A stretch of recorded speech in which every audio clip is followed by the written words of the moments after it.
ദേവമനുഷ്യൻ്റെ സ്നേഹഗീത അധ്യായം 74. ഈശോ ബെത്ലഹേമിലെ സത്രത്തിൽ പോകുന്നു. അന്നയുടെ തകർന്നുപോയ വീടിൻ്റെ അവശിഷ്ടങ്ങൾക്കിടയിൽ നിന്നുകൊണ്ട് പ്രസംഗിക്കുന്നു. വേനൽക്കാലത്തെ നല്ല വെളിച്ചമുള്ള ഒരു പ്രഭാതം. ആകാശത്ത് അരുണിമയാർന്ന മേഘശകലങ്ങളുണ്ട്. ഒരു നീല കമ്പിളിയിൽ ചിതറിക്കിടക്കുന്ന ഇളം ചുവപ്പാർന്ന തുണിക്കഷ്ണങ്ങൾ പോലെ, അഥവാ ചെറിയ ഒരു ബ്രഷ് കൊണ്ട് ഇളം ചുവപ്പ് ചായത്തിൽ അങ്ങുമിങ്ങും വരച്ച വരകൾ പോലെയാണ് ആ മേഘങ്ങൾ. പ്രഭാതത്തിൻ്റെ വെളിച്ചത്തിൽ ആനന്ദം പൂണ്ട് പക്ഷികൾ പാടുന്നു. എങ്ങും കളകൂജനം കേൾക്കാം.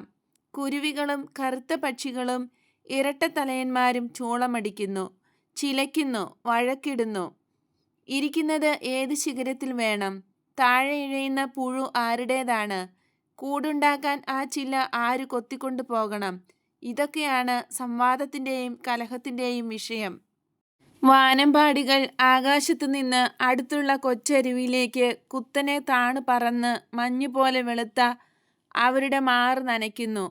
കഴുത്തിന് താഴെ അവയുടെ നിറം ചുവപ്പാണ്, ഇളം ചുവപ്പ്. കുളിച്ച് കുളിമയാർന്ന് അവ പറന്നുയരുന്നു.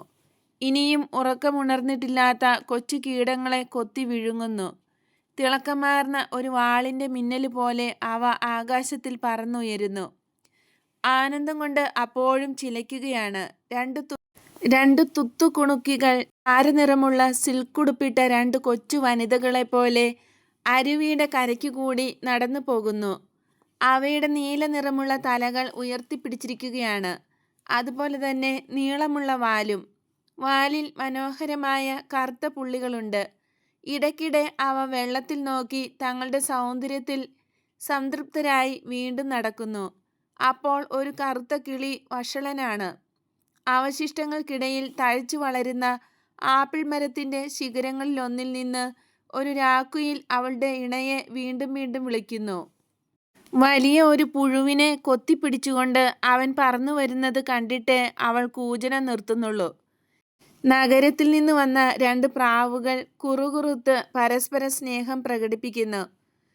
നഗരത്തിലെ ഏതോ വീട്ടിൽ വളർത്തിയിരുന്ന പ്രാവുകൾ രക്ഷപ്പെട്ടു.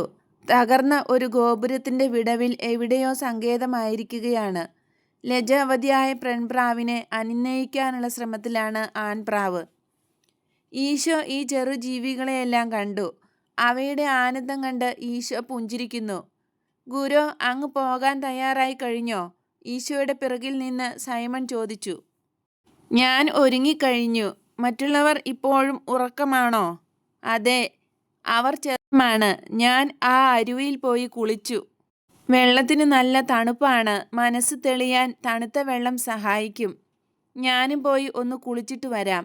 സൈമൺ കുളിച്ച് വേഷം മാറുന്നതിനിടയ്ക്ക് യൂദാസും ജോണും പുറത്തേക്ക് വന്നു. ഗുരു, ഞങ്ങൾ താമസിച്ചു പോയോ? നേരം വെളുത്തതല്ലേയുള്ളൂ. ഇനി വേഗം പോയി തയ്യാറാകൂ, നമുക്ക് പോകാം. അവർ രണ്ടുപേരും കുളിച്ച് വേഷമിട്ട് മേലങ്കിയും അണിഞ്ഞു വന്നു.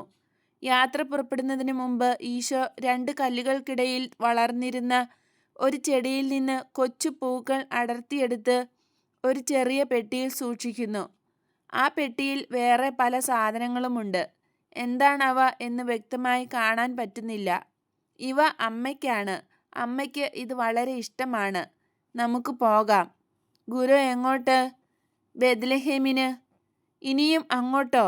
അവിടുത്തെ ജനം നമുക്ക് അനുകൂലമാണ് എന്ന് തോന്നുന്നില്ല. അത് സാരമില്ല, നമുക്ക് പോകാം. ജ്യോതിഷക്കാർ വന്ന് എന്നെ കണ്ട സ്ഥലം നിങ്ങൾക്ക് കാണിച്ചു തരാം.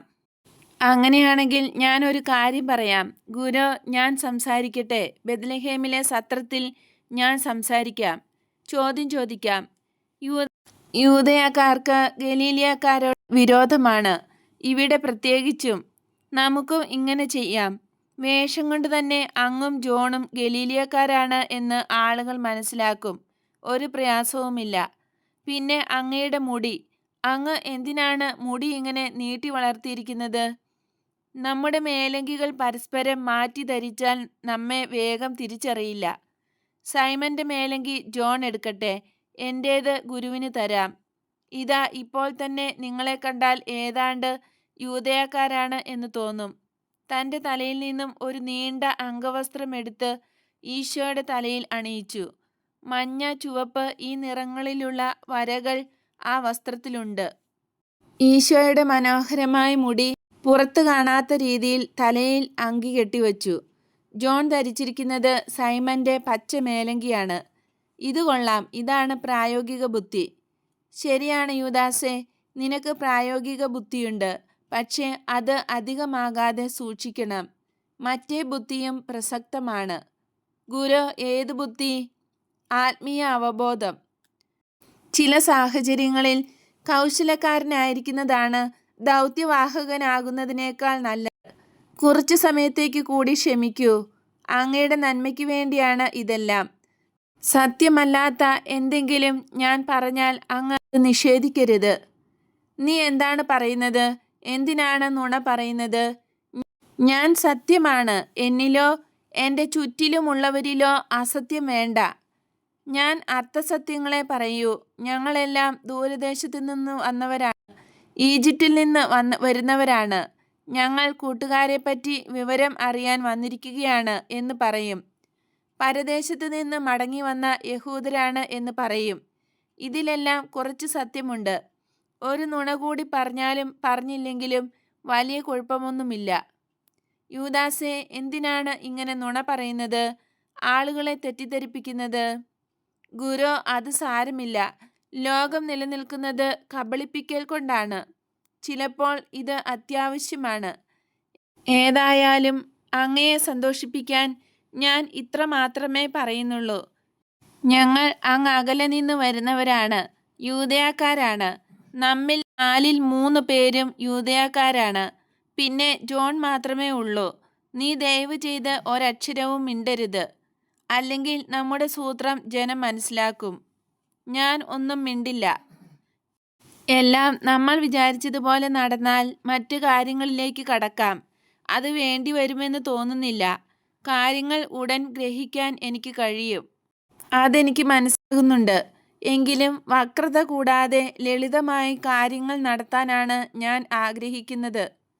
നേരെ വാ നേരെ പോ എന്ന രീതി പൊതുവെ വിജയിക്കാറില്ല. അങ്ങയുടെ സംഘത്തിൽ ബുദ്ധിമുട്ടുള്ള ചുമതലകൾ ഞാൻ ഏറ്റെടുത്ത് നടത്തിക്കൊള്ളാം. ഞാൻ ഇങ്ങനെ തുടരട്ടെ? ഈശോയ്ക്ക് ഇത് അത്ര സമ്മതമല്ല. എങ്കിലും വഴങ്ങുന്നു. അവർ യാത്ര പുറപ്പെടുന്നു. ഗൃഹാവശിഷ്ടങ്ങൾക്ക് ചുറ്റും നടന്ന ജനലൊന്നും ഇല്ലാത്ത വലിയ ഒരു ചുവരിനരികെ കൂടി നടക്കുന്നു. അങ്ങേ വശത്ത് ഒട്ടകങ്ങളുടെയും മറ്റും കരച്ചിലും അമർച്ചയും കേൾക്കാം. ചുമര് ഒരു ഭാഗത്തേക്ക് തിരിയുന്നുണ്ട്. അവർ ആ കോണിന് ചുറ്റി പോകുന്നു. അവർ ബെത്ലഹേമിൻ്റെ നടുക്കുള്ള തുറന്ന സ്ഥലത്തെത്തി. അതിൻ്റെ മധ്യത്തിൽ വെള്ളമൊഴുകുന്ന ഒരു നീരുറവയുണ്ട്. ഒരു ചെരിഞ്ഞ ധാരായന്ത്രവുമുണ്ട്. സത്രത്തിൻ്റെ എതിർവശത്ത് അത്ര ചെരിവില്ല. ചെറിയ ഒരു വീട് നിന്നിരുന്ന സ്ഥലത്ത് നക്ഷത്രത്തിൻ്റെ വെളിച്ചത്തിൽ എല്ലാം വെള്ള പൂശിയതുപോലിരിക്കും. അവിടെ ഇപ്പോൾ വലിയ ഒരു വിള്ളലുണ്ട്. എങ്ങും മതിൽ പൊളിഞ്ഞു കിടക്കുകയാണ്. ചെറിയ ഒരു ഗോവണിയുണ്ട്. അതിന് കുഴപ്പമൊന്നും സംഭവിച്ചിട്ടില്ല. ഈശോ ഇതെല്ലാം നോക്കി നെടുവീർപ്പിടുന്നു. തെരുവിൽ ധാരാളം ആളുകളുണ്ട്. ഭക്ഷണസാധനങ്ങളും അടുക്കള പാത്രങ്ങളും ഉടുപ്പുകളും വിൽക്കുന്ന കച്ചവടക്കാരെ പൊതിഞ്ഞ് ആളുകളുണ്ട്. നിലത്ത് പായ വിരിച്ച് സാധനങ്ങൾ നിരത്തിയിരിക്കുകയാണ്. ചില സാധനങ്ങൾ കുട്ടയ്ക്കകത്തും വച്ചിട്ടുണ്ട്. മിക്കവാറും കച്ചവടക്കാർ പണ്ടങ്ങളുടെ ഇടയ്ക്ക് ഇരിക്കുകയാണ്. ചുരുക്കം ചിലർ എഴുന്നേറ്റ് നിന്ന് അട്ടഹസിക്കുകയും സാധനം വാങ്ങാൻ മടിക്കുന്ന പിശുക്കന്മാരുമായി കലഹിക്കുകയും ചെയ്യുന്നു. ഇന്ന് ചന്ത ദിവസമാണ്, സൈമൺ പറഞ്ഞു. സത്രത്തിൻ്റെ പ്രധാന കവാടം തുറന്നു കിടക്കുകയാണ്. സാധനങ്ങൾ ചുമന്നുകൊണ്ട് കഴുതകൾ വരിവരിയായി പുറത്തേക്ക് വരുന്നു. സത്രത്തിലേക്ക് ആദ്യം പ്രവേശിക്കുന്നത് യൂദാസാണ്. അയാൾ ചുറ്റും നോക്കുന്നു. ആരെയും കൂസാത്ത ഭാവം. കീറി മുഷിഞ്ഞ ഉടുപ്പിട്ട ഒരു സത്രം ജോലിക്കാരൻ്റെ കൈക്ക് കടിച്ചുകൊണ്ട് യൂദാസ് പറഞ്ഞു, എടോ സത്രക്കാരാ, സത്രം ഉടമ എവിടെ? അയാളെ വേഗം വിളിച്ചു കൊണ്ടുവരൂ. എനിക്ക് സമയമില്ല, വേഗം വിളിച്ചു കൊണ്ടുവരൂ. ജോലിക്കാരൻ പയ്യൻ ധരിച്ചിരിക്കുന്നത് കൈയില്ലാത്ത ഉടുപ്പാണ്. കഷ്ടിച്ച് മുട്ടുവരെ എത്തും. അയാളുടെ കയ്യിൽ ഒരു ചൂരലുണ്ട്. യൂദാസിൻ്റെ ആജ്ഞ കേട്ട് പയ്യൻ ഓടിമറഞ്ഞു. യൂദാസെ, ഇങ്ങനെ പരുഷമായാണോ പെരുമാറുന്നത്? ഗുരു, അങ്ങ് വെറുതെ ഇരിക്കണം. ഞാൻ ഒറ്റയ്ക്ക് വേണ്ടത് ചെയ്തു കൊള്ളാം. പട്ടണത്തിൽ നിന്ന് വന്നിട്ടുള്ള പണക്കാരായി സത്രക്കാരെ നമ്മളെ കരുതണം. അത് അത്യാവശ്യമാണ്. സത്രമുടമ ഓടി വരുന്നു. യൂദാസിന്റെ മുമ്പിൽ അയാൾ ഓച്ചാനിച്ചു നിന്നു. യൂദാസിനെ കണ്ടാൽ ആരും അല്പം ഭയപ്പെടും. ഈശോയുടെ ചുവന്ന മേലങ്കിയും ചിത്രവേല ചെയ്ത സ്വന്തം മഞ്ഞ തലമുടിയും ധരിച്ചിരുന്ന യൂദാസിനെ കണ്ടാൽ ആരും ബഹുമാനിക്കും. എടോ സത്രക്കാരാ, ഞങ്ങൾ കുറെ അകലെ നിന്നാണ് വരുന്നത്.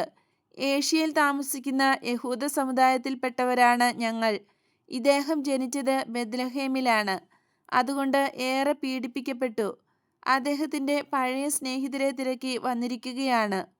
ഞങ്ങളും കൂടെ പോന്നു. ഇപ്പോൾ ഞങ്ങൾ വരുന്നത് ജെറുസലേമിൽ നിന്നാണ്. കർത്താവായ ദൈവത്തിൻ്റെ ഭവനത്തിൽ പോയി കർത്താവിനെ ആരാധിച്ചിട്ടാണ് വരുന്നത്.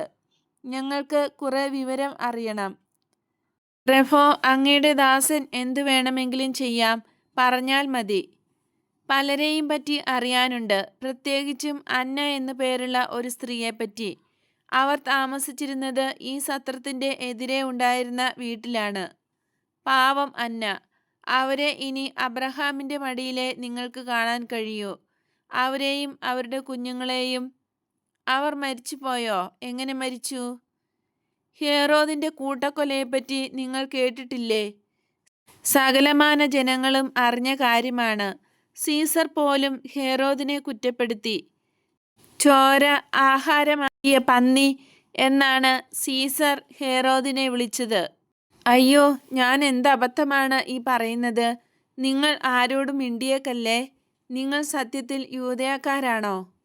ഇതാണ് ഞങ്ങളുടെ ഗോത്രത്തിൻ്റെ ചിഹ്നം. വിശ്വാസമായോ? ഇനി ഉള്ളത് തുറന്നു പറയൂ. ഹേറോദിന്റെ പട്ടാളക്കാർ അന്നയെ കൊന്നു. ഒരു മകൾ ഒഴിച്ച് കുട്ടികളെയും കൊന്നു. എന്തിന്? അവളൊരു നല്ല സ്ത്രീ ആയിരുന്നല്ലോ. അങ്ങേക്ക് അവളെ അറിയാമായിരുന്നോ? നല്ലപോലെ അറിയാമായിരുന്നു. യാതൊരു കുലുക്കവും കൂടാതെ യൂദാസ് പച്ചക്കള്ളം തട്ടിവിട്ടു. മിശിഹായുടെ അച്ഛനും അമ്മയുമാണ് എന്ന് പറഞ്ഞു വന്ന 2 പേരെ അതിഥികളായി സ്വീകരിച്ചതിനാണ് അവളെ കൊന്നത്. നിങ്ങൾ മുറിക്കകത്തേക്ക് വരൂ. ചുവരുകൾക്കും കാതുണ്ട്. ചില സംഗതികൾ പുറത്തു പറയുന്നത് അപകടമാണ്. അവർ അധികം പൊക്കമില്ലാത്ത ഒരു ഇരുണ്ട മുറിക്കകത്തേക്ക് പോയി. അവിടെ പൊക്കം കുറഞ്ഞ ഒരു കട്ടിലിൽ ഇരുന്നു. സംഗതികൾ മണത്തറിയാൻ എനിക്ക് ഒരു പ്രത്യേക കഴിവുണ്ട്. വെറുതെയല്ല ഞാൻ സത്രക്കാരനായത്. ഞാൻ ജനിച്ചത് ഇവിടെയാണ്. അപ്പനപ്പൂപ്പന്മാർ തൊട്ട് ഞങ്ങൾ സത്രം നടത്തുന്നവരാണ്. കുശലം എൻ്റെ ചോരയിൽ അലിഞ്ഞു ചേർന്നിട്ടുണ്ട്. അതുകൊണ്ട് ഞാൻ അവർക്ക് താമസിക്കാൻ സ്ഥലം കൊടുത്തില്ല. വേണമെന്ന് വച്ചാൽ ഏതെങ്കിലും മൂലയിൽ അവരെയും പാർപ്പിക്കാമായിരുന്നു. എന്തിന്? അവർ പാവപ്പെട്ട, ആരോരും അറിയാത്ത ഗലീലിയാക്കാർ.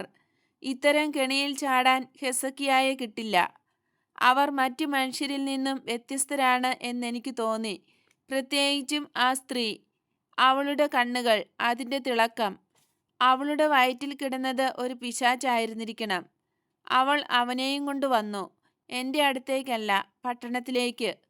എട്ടും പൊട്ടും അറിയാത്ത അന്ന ഏതാനും ദിവസം കഴിഞ്ഞ് അവൾ പ്രസവിച്ചപ്പോൾ കുട്ടിക്കും തള്ളയ്ക്കും അഭയം നൽകി. ആ ശിശു മിശിഹായാണെന്ന് ജനം പറഞ്ഞു. ഏതായാലും ആയിടെ എനിക്ക് നല്ല കൊയ്ത്തായിരുന്നു. സെൻസസിന് വന്നതിനേക്കാൾ കൂടുതൽ ആളുകൾ ഈ ശിശുവിനെ കാണാൻ വന്നു. അങ്ങ് അകലെ കടലോരത്ത് നിന്നും ഈജിപ്തിൽ നിന്നും ആളുകൾ വന്നു. ഈ മേളം ഏതാനും മാസം നീണ്ടു നിന്നു. ഞാൻ എത്ര കാശുണ്ടാക്കി എന്നറിയാമോ? അവസാനം വന്നത് 3 രാജാക്കന്മാരായിരുന്നു. വലിയ പദവിയിലുള്ളവർ. 3 മന്ത്രവാദികൾ. എനിക്ക് കൃത്യമായി അറിഞ്ഞുകൂടാ. പക്ഷേ അവരുടെ കൂടെ അകമ്പടി സേവിക്കാൻ എത്രയോ പേർ വന്നു. അവർ തൊഴുത്തുകളെല്ലാം വാടകയ്ക്കെടുത്തു.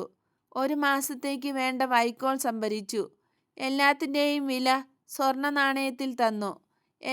എല്ലാം ഇട്ടെറിഞ്ഞ് വന്നതിൻ്റെ പിറ്റേ ദിവസം അവർ മടങ്ങിപ്പോയി.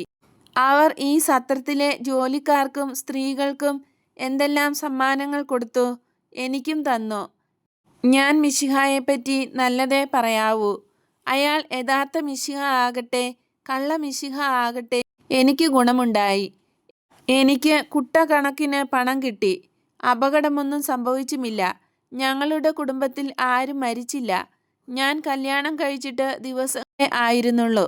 എന്നാൽ മറ്റുള്ളവർക്ക് പറ്റിയത്. കൂട്ടക്കൊല നടന്നത് എവിടെയൊക്കെയാണെന്ന് ഒന്ന് കണ്ടാൽ കൊള്ളാം. എവിടെയാണെന്നോ? എല്ലാ വീടുകളിലും കൊല നടന്നു. ബെത്ലഹേമിന് ചുറ്റും മൈലുകൾക്കപ്പുറമുള്ള ഗ്രാമങ്ങളിലും കൊല നടന്നു. എൻ്റെ കൂടെ വരൂ. അവർ ഗോവണി കയറി വിശാലമായ ഒരു മറ്റെത്തി. അവിടെ നിന്ന് നോക്കിയാൽ ചുറ്റുപാടുമുള്ള പ്രദേശങ്ങൾ ഒട്ടുമുക്കാലും കാണാം. കുന്നിൻ്റെ ചെരുവിൽ വിടർത്തി വച്ച ഒരു വിശറി പോലെ പരന്നു കിടക്കുന്ന ബെത്ലഹേം പട്ടണം മുഴുവനും കാണാം. തകർന്നു കിടക്കുന്ന വീടുകളുടെ അവശിഷ്ടങ്ങൾ നിങ്ങൾക്ക് കാണാമോ? ചിലയിടത്ത് വീടുകൾക്ക് തീ വച്ചു. കുട്ടികളെ രക്ഷിക്കാൻ കുട്ടികളുടെ അപ്പനും ബന്ധുക്കളും പട്ടാളക്കാരെ ആയുധം കൊണ്ട് ചെറുത്തു. അപ്പോഴാണ് തീ വച്ചത്. അവിടെ പള്ള പിടിച്ച് മൂടിക്കിടക്കുന്ന ഒരു കിണർ കാണുന്നില്ലേ? അവിടെയായിരുന്നു പ്രാർത്ഥനാലയം. അവിടുത്തെ പ്രധാന ഉപദേശിയും പ്രാർത്ഥനാലയത്തോടൊപ്പം വെന്തു മരിച്ചു. ഗലീലിയക്കാർക്ക് പിറന്ന ആ ശിശു മിശിഹായാണെന്ന് ഈ ഉപദേശി സാക്ഷ്യപ്പെടുത്തി. കുട്ടികൾ കൊല ചെയ്യപ്പെട്ടതിൽ രോഷം പൂണ്ട് നാട്ടുകാരാണ് അയാളെ കൊന്നത്. അതിൻ്റെ പേരിൽ പിന്നീട് കുറെ കുഴപ്പമുണ്ടായി. ആ കാണുന്ന ശവകുടീരങ്ങളില്ലേ, അവിടെല്ലാം അന്ന് മരിച്ചവരെയാണ് അടക്കിയിരിക്കുന്നത്.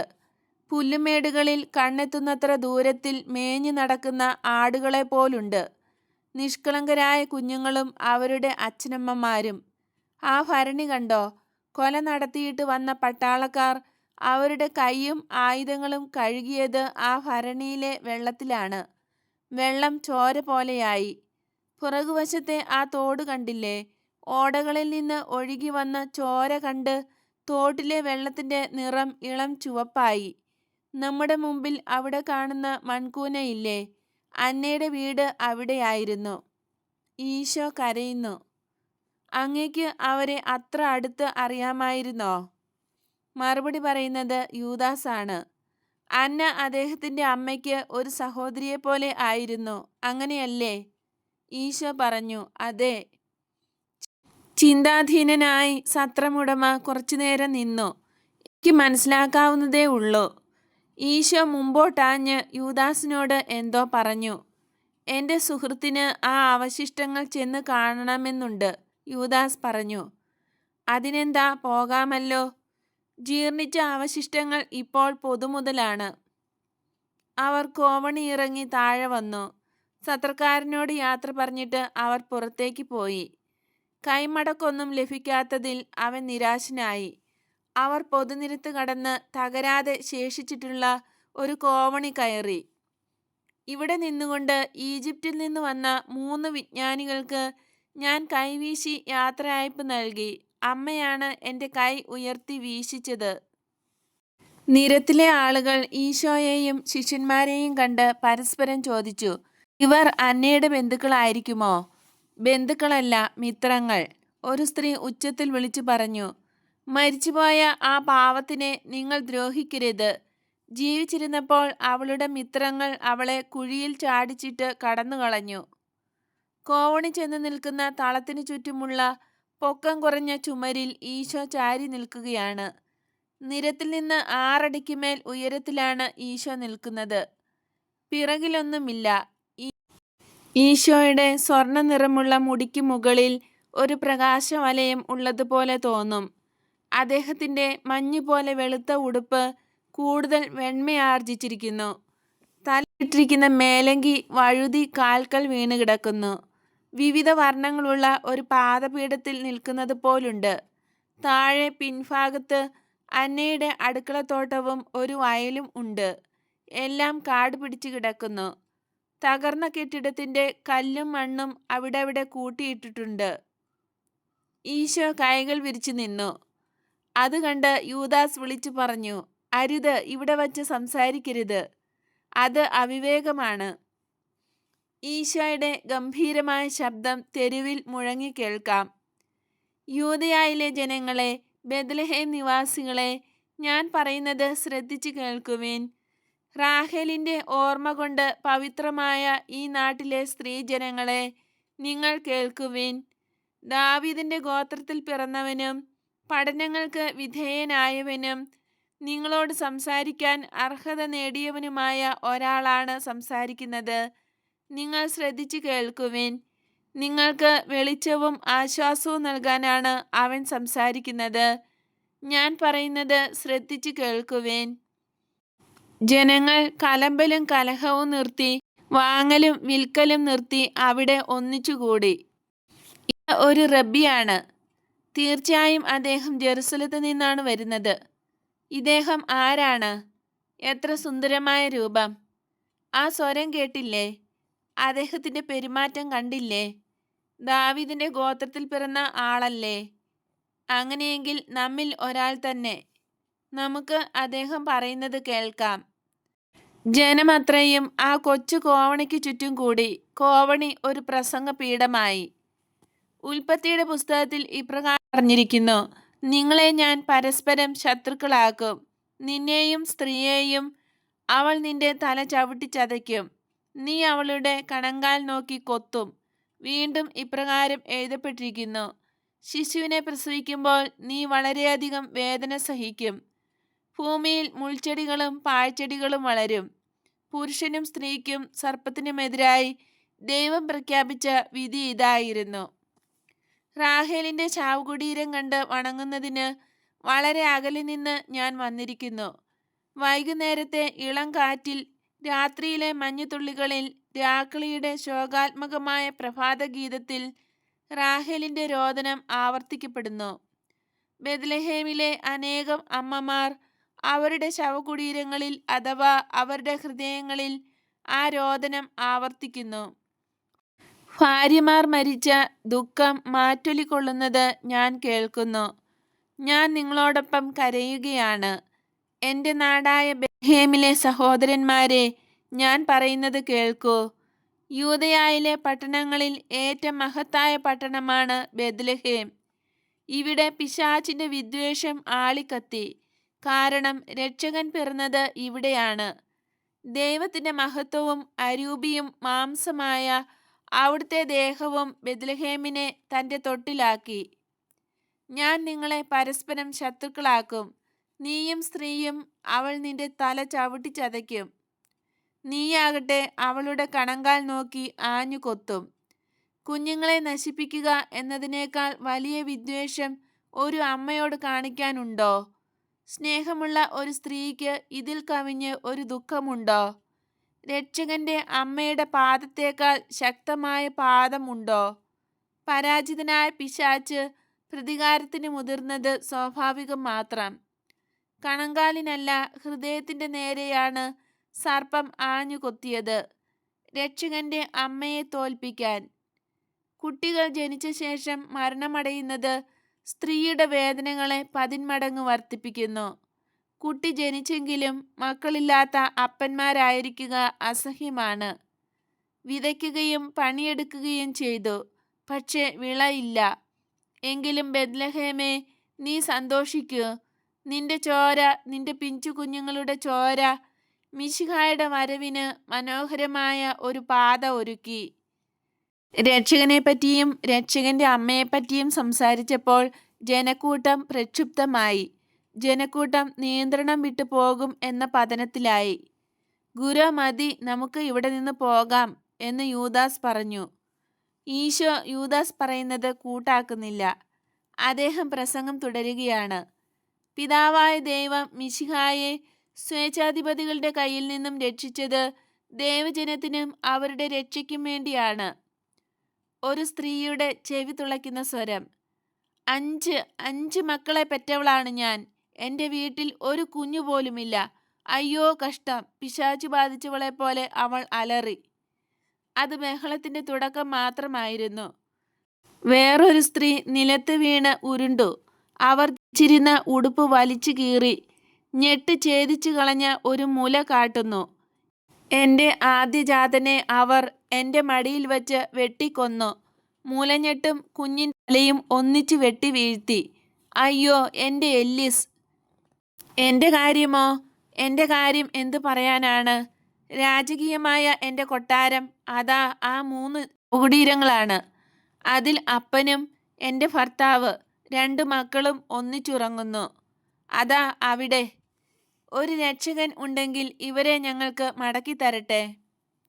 ഈശോ കൈ ഉയർത്തി നിശബ്ദരായിരിക്കാൻ ജനങ്ങളോട് ആവശ്യപ്പെടുന്നു. പ്രിയപ്പെട്ട നാട്ടുകാരെ, സഹോദരന്മാരെ, നിങ്ങളുടെ കുഞ്ഞുങ്ങളെ ശാരീരികമായി നിങ്ങൾക്ക് മടക്കി തരാൻ എനിക്ക് ആഗ്രഹമുണ്ട്. എന്നാൽ ഞാൻ നിങ്ങളോട് പറയുന്നു, നല്ലവരായിരിക്കുക, ശാന്തരായിരിക്കുക, ക്ഷമിക്കുക, ആശിക്കുക, പ്രത്യാശയിൽ ആനന്ദിക്കുക. ഒരു കാര്യം സത്യമാണ്, അതിൽ സന്തോഷിക്കുക. നിങ്ങൾക്ക് താമസിയാതെ നിങ്ങളുടെ കുട്ടികളെ മടക്കി കിട്ടും.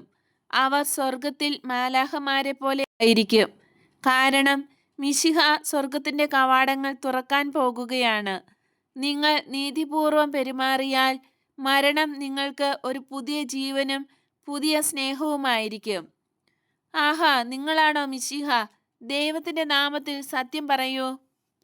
ഈശോ ഉയർത്തിപ്പിടിച്ച കൈകൾ താഴ്ത്തി. അവിടെ കൂടിയിരിക്കുന്ന ജനത്തെ എല്ലാം ആശ്ലേഷിക്കുന്ന രീതിയിൽ മധുരോദാരമായ ഒരു ആംഗ്യം ഈശോ പറഞ്ഞു, അതെ, ഞാൻ രക്ഷകനാണ്. പോകൂ, ഇവിടെ നിന്ന് പോകൂ. ഞങ്ങൾക്ക് ഈ ദുരിതമെല്ലാം വരുത്തിയത് നീയാണ്. ആരോ ഒരു കല്ലെടുത്തെറിഞ്ഞു. എങ്ങും കൂക്കുവിളി. വളരെ പ്രശംസനീയമായ രീതിയിൽ അപ്പോൾ യൂദാസ് പ്രതികരിച്ചു. അയാൾ എപ്പോഴും ഈ രീതിയിൽ പെരുമാറിയിരുന്നെങ്കിൽ ഈശോയുടെ മുമ്പിൽ ചാടി വീണു തളത്തിന്റെ പൊക്കം കുറഞ്ഞ മതിലിൽ കയറി നിന്ന് മേലങ്കി വിരിച്ച് അക്ഷോഭ്യനായി നിന്നു. ഈശോയുടെ നേരെ എറിഞ്ഞ കല്ലുകൾ യൂദാസ് ഇങ്ങനെ തടുത്തു. അയാളുടെ മുഖത്ത് കല്ലുകൊണ്ട് ചോരയൊഴുകുന്നുണ്ട്.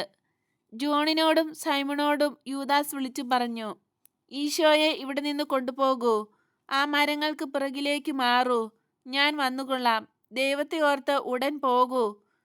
ജനക്കൂട്ടത്തോട് അയാൾ വിളിച്ചു പറഞ്ഞു, പേ പിടിച്ച പട്ടികളെ, ഞാൻ ദേവാലയത്തിലെ ആളാണ്. നിങ്ങൾക്കെതിരായി ദേവാലയത്തിനും റോമിനും പരാതി എഴുതി അയക്കുന്നുണ്ട്.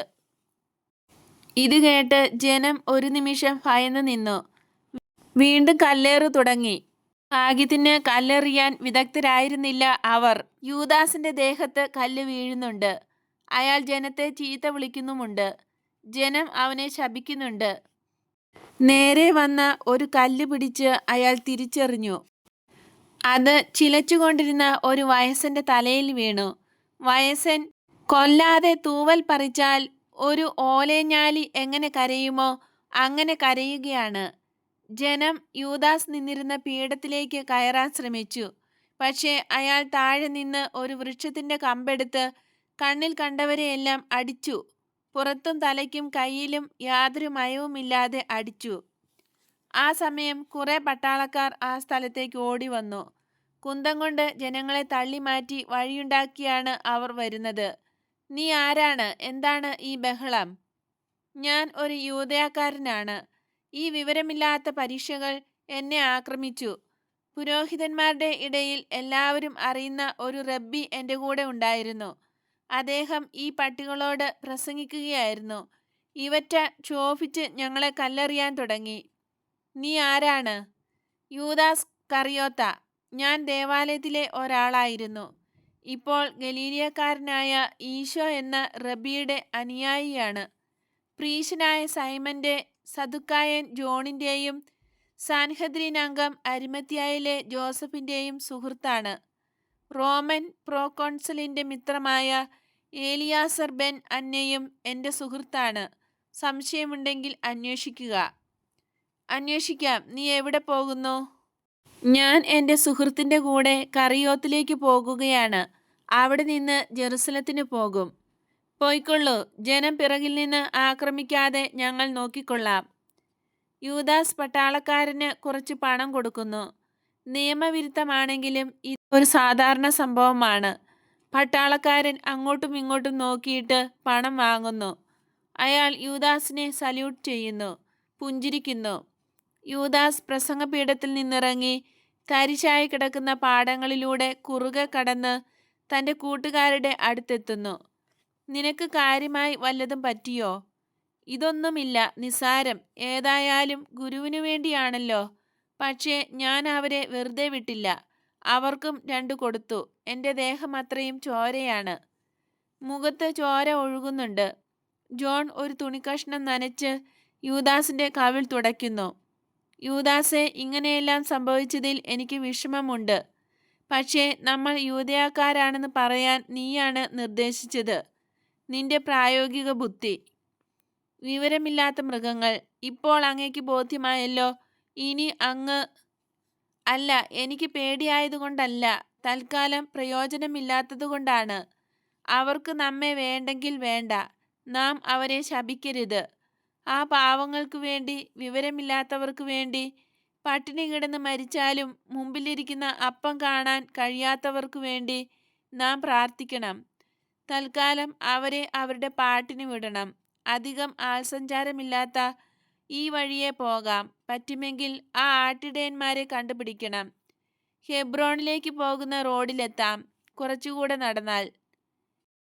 എന്തിനാണ്? ഇനിയും കൂടുതൽ കല്ലേറ് വാങ്ങാനാണോ?